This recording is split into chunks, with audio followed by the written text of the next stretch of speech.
We are live. Hello and welcome to Climate Change Roundtable. I'm sorry for the slightly subpar camera angle this week. My webcam is not working and I'm out of town, but we are still here. We are still live. And joining me is the usual crew. Anthony Watts you're in Texas now, right? Not California? No, Nevada. Nevada. Okay. Well, it's good you're not in The California. Silver State. Yeah, they just banned all gasoline-powered vehicles, which we're going to talk about later in this episode. Yes, the home of Summit Racing. Right? Reno Air Races, the hot August nights. All gasoline-powered things are here. Yeah, it's better. And Linnea Lueken. Linnea, are you with your parents or are you in your new house? I'm with my parents right now because Comcast decided that they couldn't get out to put the internet connections in until next week. So. All right. Well, hopefully Starlink is running. And how many hours did you spend talking to India for that? You don't even want to know. But his name was Todd, and he's in Texas. What are you talking about? It's always like, my name is, you know what? Never mind. I probably shouldn't do that. But those are always funny to me. It's like, come on, just tell me your real name. Well, congratulations for getting a house and moving in. I don't think we've really spoken since then. And B, you are in South Carolina, so you're still allowed to drive a gas-powered vehicle. Yep, lucky you. Sure am. Now, segueing into that, this is a story that just came out of California, jumping right in this week. And they, on Thursday, banned the sale of, sorry, I'm trying to bring it up full screen here, new gasoline cars. I don't know if either of you saw this story, but California is a large enough market in the United States where essentially when California does something that mandates certain fuel standards or certain standards in general, so many people buy cars there that this ends up spreading throughout the entire United States. It becomes a standard. So, Anthony, I know that you've lived in California before. I know that you fled. Is it reasons like this that got you out of the state? Well, it was a combination of things. First of all, I want to point out that picture that you see there in that article. That's everybody with a lick of sense leaving California right now. Seriously, there's a mass exodus going on. I can't count on my hands and my toes and in my head the number of people that I know in California that I've either are acquaintances or friends that have left because they're just simply giving up. They're considering California to be a lost cause because of the oppression that they have with a totally Democratic controlled state, as well as the mandates for energy, which are insane. The energy prices are insane. And the mandates on how to use energy are insane. To give you an example, one of the reasons I moved out of California into Nevada was the price of electricity. PG&E, which, as you know, is a criminal organization as defined by the court. This is not my opinion. They are a criminal organization. They have killed people through their negligence, through fires, has a tier system in place that makes running a business damn near impossible. The tier system in the summertime in particular causes the cost of electricity to go up the more you use. Now, in a market-based system, the more you use, typically you get a discount for using more. And it's completely backwards in California with PG&E. At times, when I have a small computer room of about 3 racks of computers that do all kinds of weather data and things like that. We were getting bills as much as $5,000 a month from PG&E just to run these computers because of the tier system that was pushing the cost of electricity up to like 95 cents a kilowatt hour during certain times of the day under certain conditions. They penalize you for using more electricity. And so as a result, it makes running a business where you have to have electricity, you're electricity intensive in your business. It makes it almost impossible to stay in business with these mandates. And so, but yet on the real left coast of California, along the coast, where we have these moderated temperatures due to the ocean, these folks get away with paying, $65, $75 a month for electricity because they don't need to heat in the winter and they don't need to cool in the summer. And they're all, of course, they're the far left, and they go, what's the problem? We don't get it. And they don't live in the interior of California, which is a completely different climate animal. Yeah, I mean, that's pretty well said. I didn't actually know about this PG&E thing, so I brought it up on screen here just so the viewers can see. Pacific Gas and Electric is poised to emerge from 5 years of criminal probation despite worries that the nation's largest utility remains too dangerous to trust after years of devastation from wildfires ignited by its outdated equipment and neglectful management. Do we call these wildfires climate change? I mean, it's always Well, wildfires. there are people out here that believe that the wildfires were entirely due to climate change, and they're absolutely 177% wrong. Yeah. I just came up with that number. But my point is that I said, yeah. the people that believe in climate change find it under every rock and behind every tree. And they think that these fires were specifically a result of climate change, when in fact it had to do with negligence on the part of PG&E, and another contributing factor, the spotted owl. Now, I did a graph a few months back when I spoke about the issue of wildfires in California that talked about how the implications of the ruling that protected the spotted owl in much of the Pacific Northwest and the West caused a big change in the factor of the way forests were managed. And it was very clear. The year that the spotted owl laws went into effect, we had a growing amount of timber harvest, and then all of a sudden, thunk, and then it goes along the bottom. That's the way the graph looks. And it basically points out that lack of management, lack of logging in the forest, which had been done for 100 years prior or more, where the forests were logged and managed. They were cleaned. As Trump said at one time, they got a bunch of flack for, they rake the forest, they get rid of the underbrush, they do control burns to get rid of the underbrush. None of that was done anymore once the spotted owl laws came into effect, because, oh my God, you might affect the spotted owl. You can't do that. All you can do is look at the trees. You can't do anything else. And so as a result, we get this tremendous fuel load going on in the forest of California, in both the national forest and the state-controlled forest. The private forest, however, that are run by the logging companies that can still operate, such as Collins Pine and so forth, don't have these problems. They manage them.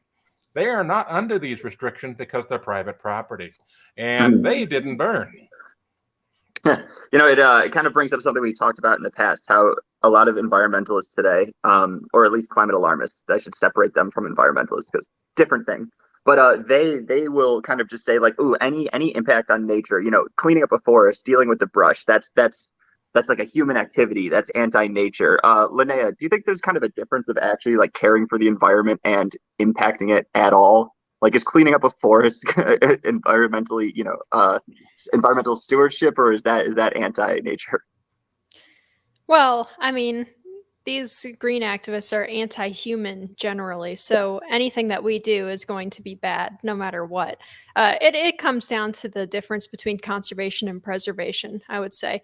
And while there's reasonable situations in which you want a preserve, you also, if you want it to be preserved, you have to aggressively manage it so that it stays in that state. I think it might have actually been Michael Crichton who brought up this point, that if you want, because nature is so chaotic, because nature changes so quickly, so much over time, if you like the way a landscape looks right now, you need to aggressively manage it, because if you leave it alone, it will change, and you just need to be prepared for that, and you just need to accept it. Was this in State of Fear or something? If it's a Michael Crichton reference, it might have been in the one of the notes at the end of State of Fear, maybe. I'm embarrassed to say I haven't read that yet, and he's one of my favorite authors ever. I gotta get to it. But yeah, I mean, it's also like they wanted to ban chlorine. Well, I'm thinking about Greenpeace in general. Like Greenpeace wanted to ban chlorine. A lot of these organizations will go forwards and just kind of, I don't want to know if it's just groupthink where they go with these insane plans that are clearly anti-human and won't really benefit the environment. I mean, not cleaning up a forest doesn't benefit the environment, but back to California. I mean, yeah, so they are banning their gas-powered vehicles. The effect of this, because California is such a large market, will impact more than just California. Let's move down in the story a bit here. Do I have it on screen? I do not. Here we go. So on Thursday, California is expected to put into effect its sweeping plan to prohibit the sale of new gasoline-powered cars by 2035. A groundbreaking move that could have major effects on the effort to fight climate change and accelerate a global transition towards electric vehicles. I'm going to skip the next paragraph here. The rule issued by the California Air Resources Board will require that 100% of all new cars sold in the state by 2035 be free of the fossil fuel emissions chiefly responsible for warming the planet. Now, I mean, first up, that's just an assertion in there, which is false. The fossil fuel or emissions from cars aren't the primary reason that the planet is warming. We've covered this a million times. But essentially, by 2030, they are saying it sets the interim targets that 35% of all new passenger vehicles sold in the state by 2026 produce zero emissions, and then 68% by 2030. Anthony, is this at all possible to switch our entire car? I mean, I know you're into cars. Yeah, it's just not possible at all. And it's just we're going to end up. California's going to end up like Cuba.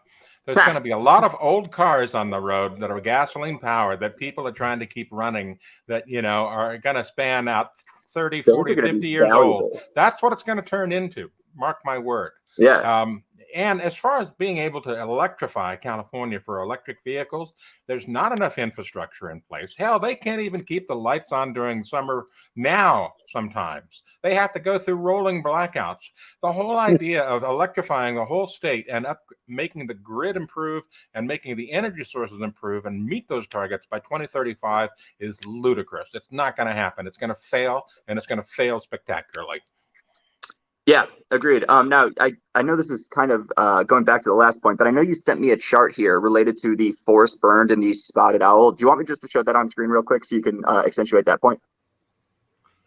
Say again, I'm sorry. I got the chart you sent me with the oh, right. Yeah, I wanted, if you can magnify that a little bit. This is the chart that I prepared that showed logging versus the spotted owl and the number of fires, acres burned.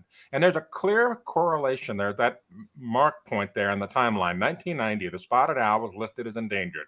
And you can see the drop in timber harvest, federal timber acres harvest, dramatic drop. And then you can see after that a continued increase in the number of acres burned by fires. Clear correlation. Here's a case of an environmental policy that has done more harm than good. And it's mostly specific to California, because the Sierra Club was the one really driving this thing. Linnea, you're nodding your head. Is that just because the Sierra Club is often driving a lot of these bad policies, or is it this specific one? Oh, yeah, no, it's this one and also a bunch of others. I have a point on our other topic about the funding on Big Green that involves the Sierra Club. So I'm saving it for later, but let's move forward then. Let's go towards that. So the main topic for this week is essentially the claim that, and I'm pulling it up right now. It's often said that our side, the side that says the Earth is not being destroyed, Linnea, I'm just showing you full screen while I'm talking. You're just there like, what do I do? It's often said that our side is primarily funded by the millionaires and the billionaires. My Bernie Sanders impression is terrible, but it's still fun to try at times. While in reality, I mean, it's like not even hard to point out how much funding is behind their side. When you're hit by just a constant just onslaught of corporate media stories that push climate alarmism, we think, oh, maybe those are the people that being primarily funded. But now the Khmer Times put out an article that says how Bill Gates bankrolls the media outlet that claims it's not backed by billionaires. I don't know if any of you readers or if you two ever read The Guardian. I will say anything. We only point out the failures of The Guardian. We don't read it. I know, right? Oh, it's terrible. But have you seen that thing on the bottom? They have The Guardian is made of independent journalists backed by 200 years of dedication or something. Yes, I think they have it on the article. Let me get it up here. Let's see. Here we go. On the bottom, it says, essentially, we're not funded by billionaires. Our readers' backing gives us the independence to hold the powerful to account, and we're just getting started. Now, they have been on this for years. They almost went bankrupt a few years ago. Rightly so. The quality of journalism there is below subpar, in my opinion. And so people just don't want to read it. It's like CNN. CNN's down to, a fragment of what they used to have in terms of readership. And it's because CNN went rogue. They started just going off the rails on the way that they were reporting, and they became ultra partisan. Well, The Guardian is the same way. They are ultra partisan. They are ultra left, and they create stories out of nothing. They they spin new crises every day about climate and other things. And as a result, people just got tired of reading it because they can recognize BS when they read it. So they almost went bankrupt, and then they started appealing to readers. And then somehow Bill Gates got into the mix, and Bill Gates is throwing a huge amount of money at them to keep them afloat, but they're still, soaking their readers with the belief system that, oh, we're just independent, honest journalists that are just trying to keep the whole thing running. Well, it's a lie. It's that simple. They're lying. And The Guardian is so substandard, no one should read it. Yeah, let's actually go into the specifics of that funding. So I've got it here. As climate commentator Ben Pyle has noted, billionaires love The Guardian and are very happy to put their hand in their pockets to support its projects. For example, and Linnea, we'll go to you here because I know you have your figure you referenced a second ago. For example, according to U.S. outlet Mint Press News, a thorough sift through donations from the Bill and Melinda Gates Foundation shows The Guardian received a cool $12.9 million in support. I mean, well, there's some billionaire backing, a little bit more than I could provide. In fact, Gates and his now ex-wife have sprayed hundreds of millions of dollars across the media landscape to support the kind of journalism they approve of. Linnea, first off, that kind of journalism doesn't agree with us, correct? No. No, right? We wrote a little piece in Climate Realism. We try to give them a little bit of props when they get something even moderately correct. Yeah. So every once in a while, I'll hunt around on The Guardian and try to find something that's not 100% wrong. And although usually I'll have to debunk like 2/3 of what they write, if there's a little sliver, I try to give them a little pat on the head for that. But it's so infrequent that it's. I remember you put out an article a couple weeks ago, like, congrats, Guardian, you actually like got something right, or is that what you're referencing right now? Yeah, that, and I think I did another one this past week, maybe. They're really not very good. Their editorial standards are terrible. Yeah. But at the Heartland Institute in particular, we have good, long-standing experience with how terrible journalists are. Right. Now, what about the Sierra Club? Obviously they fund a lot of this too, but you said you had something specifically regarding them. Oh yeah. Okay. I don't know if this is specifically on topic for what you introduced it with here, but basically in the green movement, like you said, they like to point to smaller skeptical organizations like the Heartland Institute. Can't talk today. Like the Heartland Institute and other significantly smaller organizations than something like the Sierra Club or the Guardian. And they like to say, well, you're paid off by big oil. That's the only reason why you take the position you take. Well, let's look into that a little bit, shall we? Because around 2014, the Sierra Club took millions of dollars from Chesapeake Energy and I believe some other oil companies to push their anti-coal position, because of course that benefits the oil companies who are trying to get people on more natural gas. The Oil and Gas Climate Initiative, which is basically a group of major oil companies that have kind of bonded together to be the forefront of the climate movement in the oil and gas industry. They donate heavily to the Environmental Defense Fund and other organizations like that are extreme left-wing green organizations. ExxonMobil brags publicly on their website about how they're paying lobbyists to push for more methane regulations and a cap and trade carbon pricing scheme. And other schemes. They've pledged to spend like $15 billion over the next 6 years to influence politicians to look into carbon capture and storage, hydrogen, invest in different biofuels, which are my nemesis right now because I've done a bunch of research recently. And if anyone's watched some of the videos that I've put up lately on biomass and biofuel type subject, I'm not a fan. So it's crazy. They always say whatever the libs say, whatever the left says, they are projecting always. And it is true. They are always projecting. Whatever they accuse you of doing is not just broadly what they're doing, but it is specifically what they are doing. Yeah. It's another way also. I mean, these are more expensive technologies. And if they do, like, they can push for renewables, or, push coal out towards natural gas. But one advantage to these larger companies like ExxonMobil is that they can increase the capital cost of getting into the industry. Right. So And yeah. that's a huge thing. And I've written on that before. This is one of my favorite subjects, is the fact that these larger multinational oil companies are pushing for things like stricter methane emission regulations and stricter carbon capture regulations and things like that, in order to push the mom and pop drilling Right. companies out of business. And they Yep. succeed at doing that. Right, that's exactly true. There used to be dozens or many dozens of smaller energy companies and oil companies throughout the United States that were regional or even local in nature. And those have basically Mhm. disappeared because they can't compete in the regulatory environment, because they don't have a lawyer team standing by, they don't have 100 lawyers working Yep. on stuff. And that's basically it's just a form of competition that's going on here. The oil companies, they don't really see anything except an opportunity here. Yeah. I mean, I know this is a climate change focused show, so I won't go too far into it, but it's the same thing with minimum wage laws. It's the same thing with net neutrality. I mean, these are just ways that larger companies will try to price out smaller companies from existence. If Walmart is forced to pay $15 an hour, they can survive the hit for a few years, but then the local shop can't. So while Walmart may lose in the short term, in the long term, all of the competition will be priced out, and Walmart's, a monopoly. It's a way of using government to create a monopoly. And this energy issue is the same thing. Exxon can push more expensive technologies, knowing that in the short term, their bottom line will decrease. But if they price out their competition over the long term, it's incredibly advantageous. Yeah, And this is international too.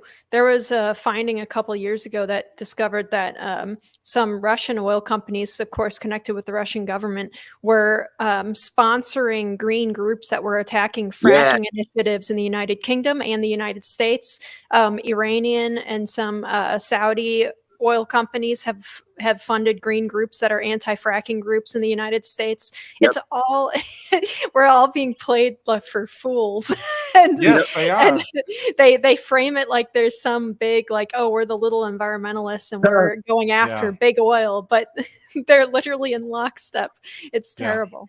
it is. And the whole fracking debate is a complete lie on the part of the left. There was a a movie called Gasland done by a fellow Oh by the name of gosh. Josh Fox. And I got to tell you, that movie is so full of inaccuracies and outright fabrications. It's just unbearable. One of the scenes in it has to do with the fact that he goes to somebody's like mobile home out in the middle of the boonies somewhere in Colorado, and then there'd been fracking going on nearby, and they turn on the tap, and then Josh Fox takes a butane lighter, sticks it under the faucet, and the faucet lights up. What? And so there's flames, right? Oh my God, there's gas coming out of the faucet. It's due to fracking.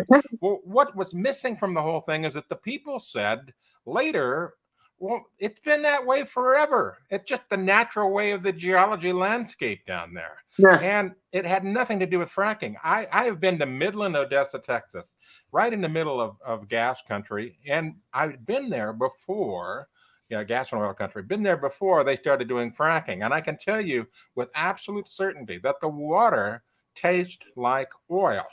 It's just the nature of the way things are. I asked the hotel manager when I was staying there back in 1983, hey, the oil tastes like water. What's the deal? He says, oh, Yeah. well, it's always been that way. Of course. And so, but someone will take an issue like that. The left will take an issue like that, and they will spin it to their advantage and create a fabrication to make you think that fracking has caused all this. And the whole thing is, as Linnea points out, these environmentalists have been played by Gazprom out of Russia and other outfits that didn't want the competition. So they shut down American oil and coal and gas, and boom, all of a sudden they're doing just fine. Well, and it's worse that Gasland documentary. So that was part of our like required watching in high school. So that movie was given to us as a educational thing. And I think there's one point in it where he says that like the antelope are going extinct in Wyoming because of fracking and all sorts of stuff. Really? And I had just been to Wyoming, and the antelope are nowhere near going extinct there. But Josh Fox, the worst thing about that Colorado fracking, lighting your water on fire story, Anthony, is that prior to that movie's production, and supposedly Josh Fox even knew this, but the EPA did an investigation in that town very early before this movie came out, and they determined that the methane origin was biogenic in the people's well water. So this wasn't like deep in the earth catagenic or geologic type methane that you would get from a oil producing formation. This was just bacterial produced methane. Right. Yeah. So it wasn't even, and people don't know that you can tell where this stuff comes from. All methane isn't the same. You can tell the difference between methane that comes from little bacterial organisms eating food and decaying, and stuff that comes from an oil well. And they determined that was the case. But and the people who created this documentary were aware of it, but they used it anyway. Of course. I cannot stand these people. Yeah. Yeah, I'm looking at it here. And the problem with the environmental left is that the majority of them do not have any science or math background. They can't even find the truth if they were looking for it, because they can't understand things like, well, how can methane be different from bugs in the ground versus oil? I mean, it all comes from the ground. That's the level of intelligence they have with these things. In the town that I used to live in California, Chico, California, Butte County, because of this film, the local environmental left went berserko, because there were about a half a dozen to a dozen oil wells in the southwest corner of the county that were getting gas, right? Mm-hmm. They believed that, once the energy boom started, that people were going to come in and start, fracking these areas and getting more gas and so forth. The bottom line is, these are old wells. They've been there for decades. They're at the end of their production cycle. The area isn't expanding. There's no more gas to be had. And yet they were successful in scaring everybody in Butte County, California, that if we don't stop this, our water is going to be polluted. And as you know, in California, water is king. They successfully passed a countywide fracking bill for a half a dozen old wells that are just at the end of their life, for the fear that someone might come in and exploit them to get more gas. It was nuts. And I tried to educate people on this, and there was just no doing it. They just could not get the light bulb to turn on their heads that they're being played. Yeah, first off, Linnea, I did not have to watch Gasland in high school. Looks like I dodged a bullet there, so I've never seen this film, but it looks like it's similar in its reception at this point to An Inconvenient Truth. I just have the Wikipedia page up here, where a lot of it is just generally accepted as being lies and false, but the initial impact of it is greater than the actual accuracy. It's the same thing as when a supposedly good newspaper like New York Times or something runs a front page story that's incorrect, and they know full well it's incorrect, and then they run a retraction a few days later on page 35. It's the exact same thing. It doesn't matter, and they know it. The initial message got out, and that's all that matters, because no one's going to read the retraction. And people like Josh Fox, who publish these documentaries, knowing full well that the information that they're putting in is false, and in many cases just made up by the documentarians, not even something that had been pre-existing in the like common knowledge of the area. It almost doesn't matter at all that, on the Wikipedia page it says everything is false, because no one's going to read the Wikipedia page. Yeah, they'll see the film and then they'll talk about on social media how big of a problem climate change is. Yeah. And Anthony, you mentioned that the water tastes like gasoline. I wanted to ask this at the time, and I still do. Does that taste terrible? Or, I mean, gasoline smells amazing. It's actually, I think it's probably more an olfactory response than it is a taste response. Okay. I think there's dissolved gases in the water, but it is somewhat unpleasant. But I'm sure that once you're down there and you live there, you grow up there, you become nose blind or taste blind to it, and you don't even notice it. But when you're an outsider coming in for a visit, it's immediately noticeable and unpleasant. Yeah. Let me pull this back up. Sorry. I'm trying to think. So outside of An Inconvenient Truth in Gasland, this is off the top of my head. What are the other biggest documentaries that have been influencers on, I guess, our generation or the climate alarmism movement in general? Are there any other huge ones? Oh, Michael Moore. Whatever that one where the walruses were jumping off a cliff. Oh, that was the BBC. That was pretty popular a couple of years ago. I've never Sorry, seen I this laughed one. at that. It's kind of fun. It's just Totally it's funny. sad funny. The walruses were committing suicide due to climate change, jumping off cliffs. Actually? I mean, it was so preposterous. It's been totally debunked, and it's a complete fabrication. It's just like, I don't know if Andy, you might be too young to remember this, or maybe never seen it, but you've heard of the phrase lemmings jumping off a cliff? Yeah. Okay, this arose from a Disney film. I believe it was in 1962, and they were talking about wildlife, and the producers decided they needed this effect. Yeah. And so they basically created a lemmings corral on this cliff.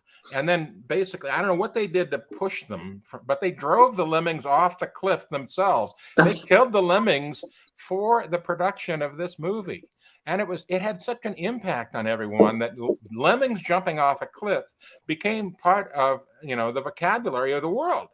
And it's totally false. Lemmings don't jump off cliffs, just like walruses don't jump off cliffs, because all of this was staged. In the case of the walruses, there was some predator on the backside that these walruses were afraid of, and they jumped off cliffs. And it had nothing to do with climate change.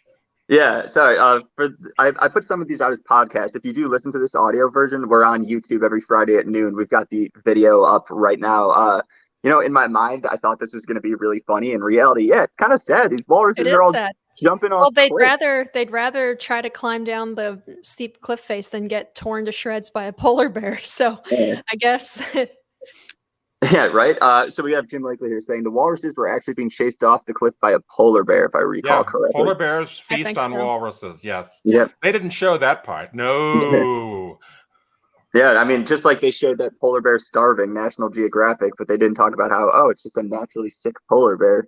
Just another example of using video footage selectively to prove a point. All right, so I'd never seen that walrus footage. The thing that I thought was the most ludicrous about this, that somehow walruses can detect climate change, and therefore they're jumping off the cliff because their lives are over. I mean, seriously. Oh, man. I think it was Attenborough, right? Who did that one? I think it was Attenborough. Yes, Sir Richard Attenborough. Mm-hmm. Right. He was the narrator of it, and he's respected in Britain, but the whole thing was a complete fabrication. And the walruses don't know crap about climate change. They really don't. And no animals do. They don't jump off of cliffs because they're worried about climate change. They can't actualize that in their brain. And I will point out again, what we experience is weather, not climate. Climate is a statistical construct of man. Yeah. All right. So don't get me started. Yeah, I know this is one of your favorite points, but honestly, it's like a very good point, and I think it is worth hammering home. So I'm actually this is a side thing, but I do think that this is totally a tangent. Our side, the climate realist side, we're often challenged more often in the media than the other side. So I do think hammering home our points is important. And I think being very careful with our language is important. I'm thinking of a conversation I had last night where, people often say our side are deniers, or we say climate change isn't real. And this is just kind of for the viewers. If you are ever challenged on that point, I urge you to answer it like this and say climate change is real. Human emissions of CO2 do have an impact on the climate. And this is just my tactic for getting people to see your point of view. But then say the impact is largely negligible, and we're focusing our resources on solving a non-issue versus actually dealing with real environmental issues. And the reason I would urge people to say it like that is, A, you can show that you do care about the environment and that you do actually recognize that humans have an impact on the environment, which we do. I mean, it would be crazy to say that we don't. B, you don't completely falsify their claim at its start, which will just stop someone from even wanting to talk to you. And then C, you actually give a bridge for them to actually converse. But I do think that saying climate change isn't real, which is something I do occasionally see in the comments here, isn't true. And we have to be very careful with saying that kind of thing, because that's a false statement, and that actually lends credence to the climate change denier point of view. And then saying CO2 doesn't have an impact on temperature is also false. It's just a very minor impact, and human emissions of CO2 have almost no impact. I know that's a total segue. What? Is there a good comment? I'm sorry, I had to laugh about this. This is good. Yeah, I can, just see a cartoon with walruses driving their car, and then they can't get any gas from the gas station because they've been forced to go electric. So I'm trying to read the comments. Since I'm on my phone here, I've got like half the comments not showing up. But yeah, the climate is always changing. Someone wrote anthropogenic global warming is not real. I mean, yeah, 99% true. I mean, let me address that, if you will. Yeah. Climate change is in fact real. Climate has changed on the earth for millennia. Okay, that's just the natural state of things. Climate is not static in no way, shape, or form. So that's the first point. The second point is, yes, carbon dioxide does have an effect. However, as you point out, it is somewhat on the lower side of things, almost minuscule. And the reason has to do with the fact that we have reached saturation of the effect.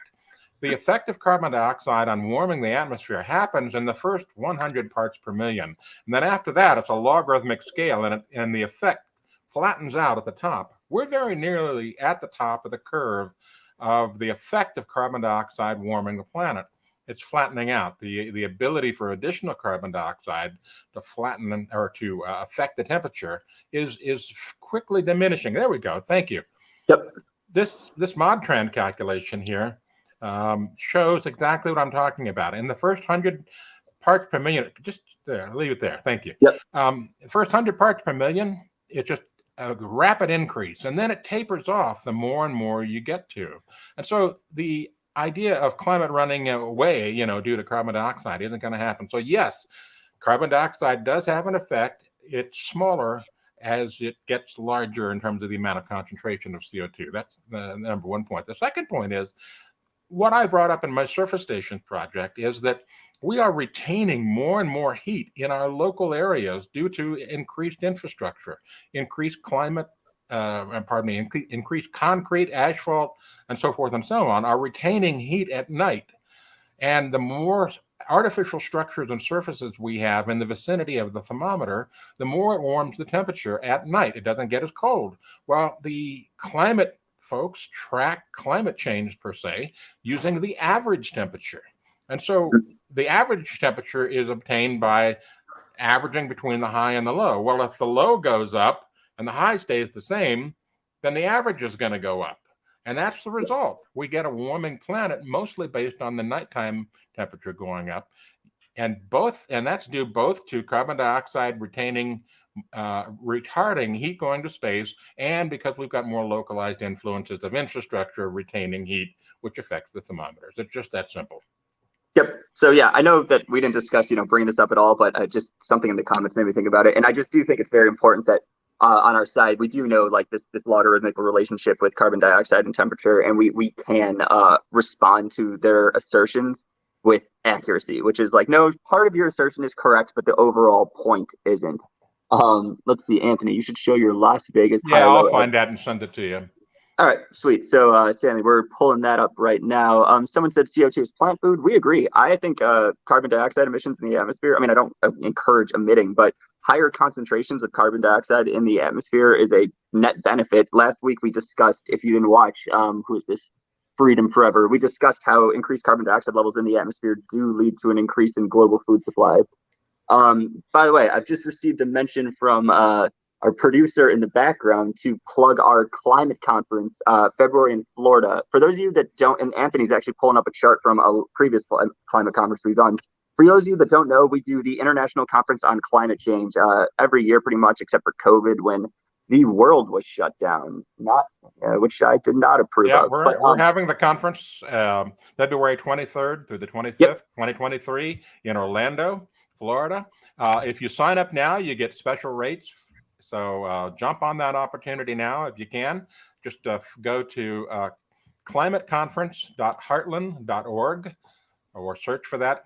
Search for Climate Conference on Heartland in Google and you'll find it. But go there and register now and you'll get the best rate.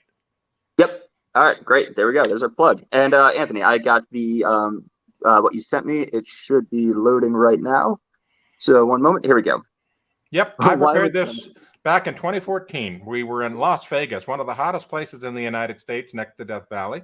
And so the question is, why would skeptics go there to have a climate conference in this place that's hot? I mean, aren't we just simply embracing the global warming?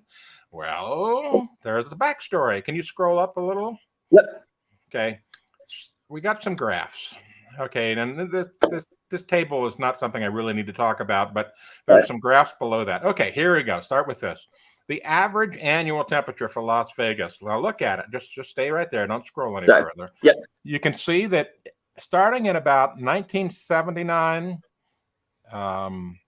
we started seeing a growth in temperature. It was going up, and continued to do so up until 2014. And by the way, this was a graph prepared by the National Weather Service Office in Las Vegas. I did not prepare this. They did. Yeah. It was on their website. Okay, so let's look at the next graph further down.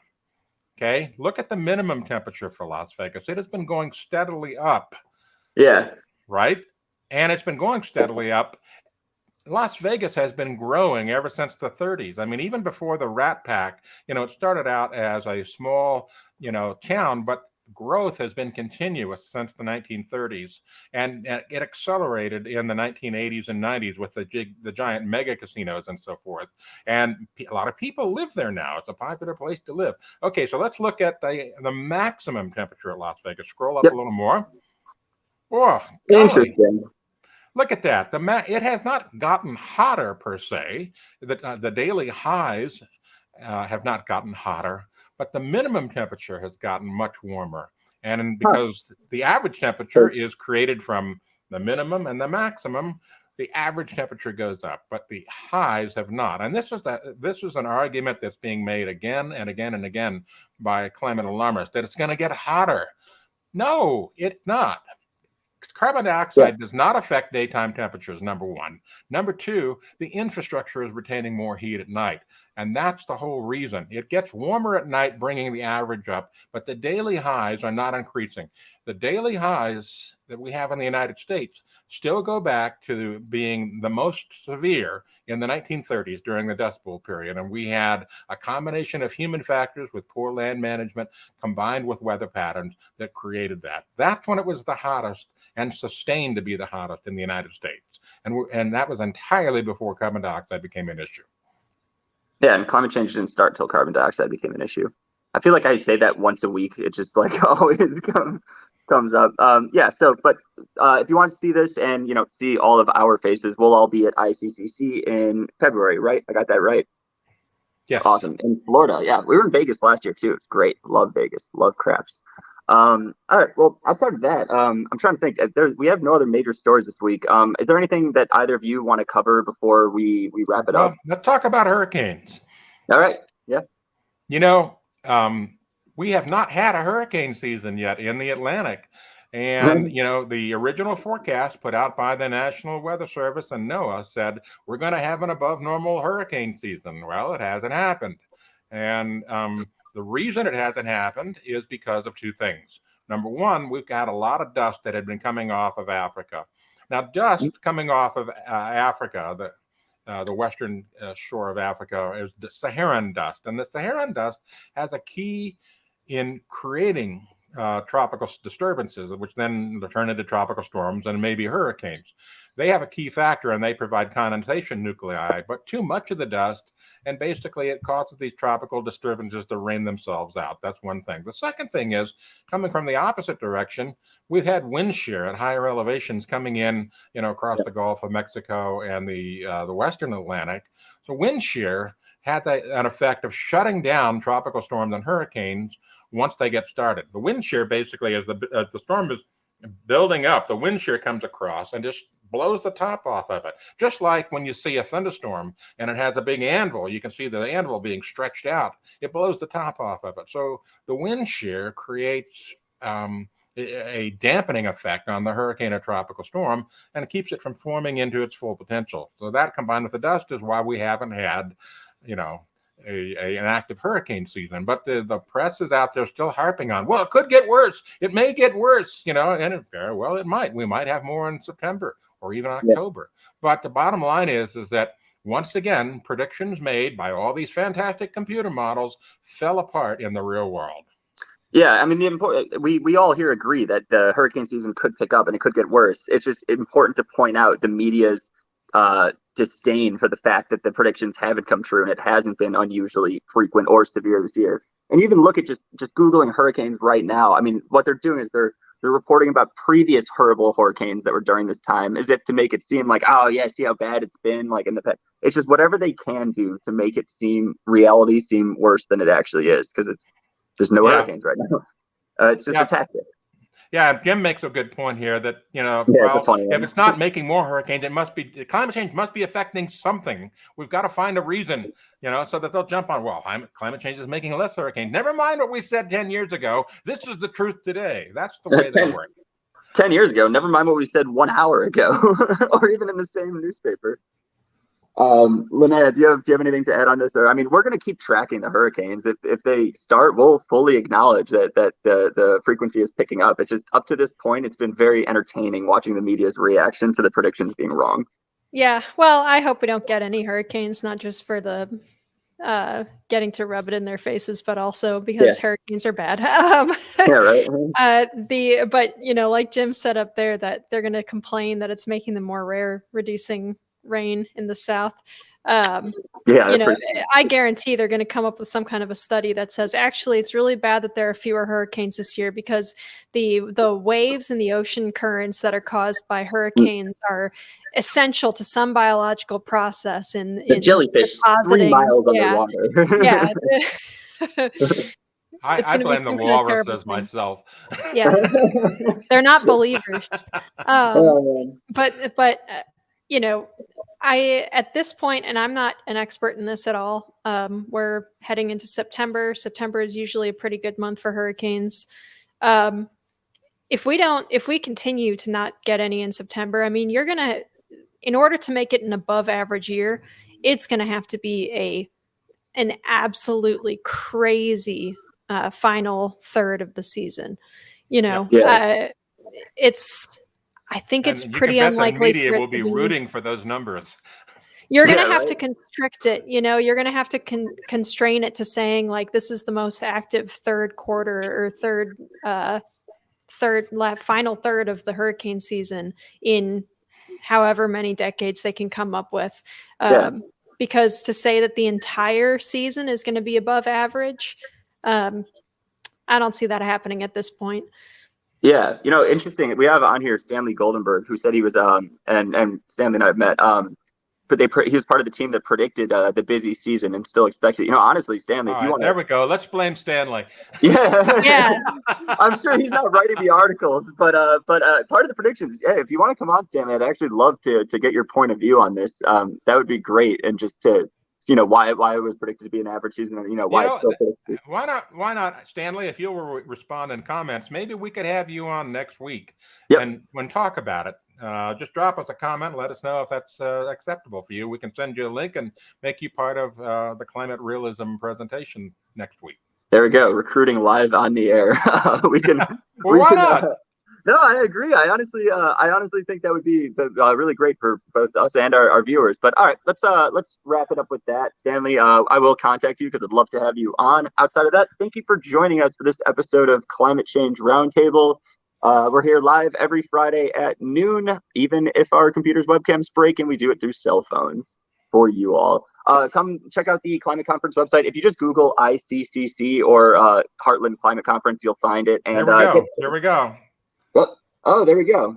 If we're not dealing with a hurricane at that time. All right, I will reach out to you after. That'd be great. And Stanley's part of one of our most watched YouTube videos of all time, which I made, which is pretty awesome. But all right, thank you all for joining. Check out the climate conferences, and don't be like a walrus and run over a cliff due to climate change. Bye all.